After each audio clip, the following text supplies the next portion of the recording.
कमली अपने साल भर के बच्चे को लेकर घर के बाहर कदम रखी ही थी कि उसकी सास ने आवाज लगाते हुए कहा, सुन रे कमली, काम से लौटते वक्त पंडिताइन की दुकान से आध किलो नमक लेना ना भूलना।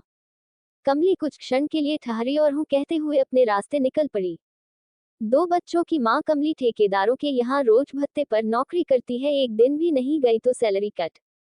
जब कमली इस संबंध में बात करती है तो ठेकेदार का बेटा कहता, मैंने तुम्हें सरकारी नौकरी दे रखा है क्या? काम करना है तो करो वरना जाओ कहीं और काम की तलाश करो। कमली जवाब देती, इतने दिन से तो काम करते आई हूँ तुम्हारे यहाँ, जब तुम्हारे बाप थे तो पूरा का पूरा महीना का पैसा आता और तुम हो की। कमली कुछ कहती कि वहां मौजूद औरतों में से एक ने उसे इशारा से अपने पास बुला लिया। सुलेखा ने कहा, क्यों कमली, उस गवार से क्यों मुंह लगाती हो? उसे हमारे तुम्हारे जैसे अक्ल नहीं है।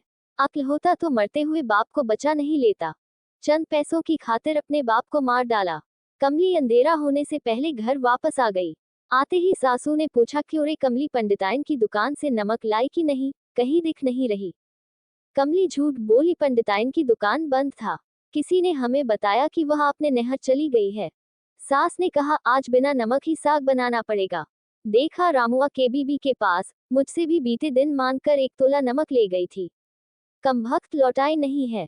अब तक कमली की आवाज नहीं सुनकर सासू बोली, कहाँ मर गई? कुछ ना बोल रही है।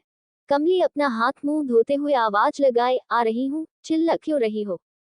चिल्लाऊं क्यों नहीं? इतनी देर से बकबक किए जा रही हूँ और एक शब्द बोलने का नाम नहीं ले रही है। कमली अपना पैर पटकते हुए आई और सास के पास आकर खड़ी हो गई। खड़ी ही रहेगी, जा रामुआ के बीवी के पास 1 तोला नमक लेती आ, जल्दी कर, अंधेरा होने वाला है। जंगली जानवरों का आना शुरू हो जाएगा। सबके दरवाजे बंद हो जाएंगे और हाँ देखना, कल मुम्हा पीकर नशा में कहाँ पड़ा हुआ है। खोज खबर करती आना।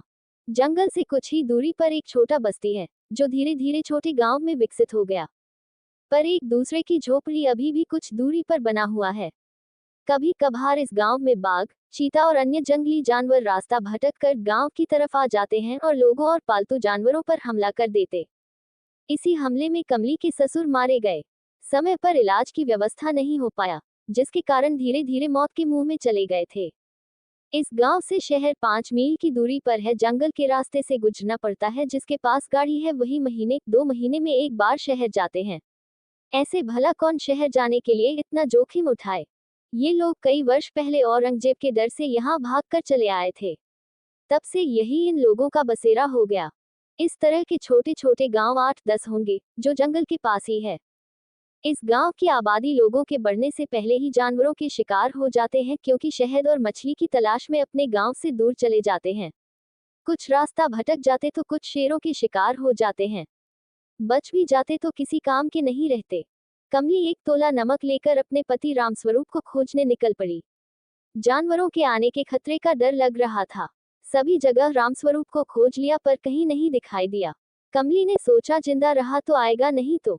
दरवाजा खोलकर कमली अंदर गई। दोनों बेटे के साथ उसकी सास सो रही थी। सामने खटिया पर सुबह का सूखा रोटी पड़ा हुआ था। उसने सोचा, वही खाकर अपनी भूख मिटा लिया होगा। कितने रात इन लोगों ने बिना खाए सो गए थे। उसकी आंख लगी ही थी कि बच्चे की रोने की आवाज सुनकर जगी। अपने 1 साल के बच्चे को तेंदुए दबाकर जा रहा था। इसने घर में रखे भाले से उसके ऊपर वार कर दिया।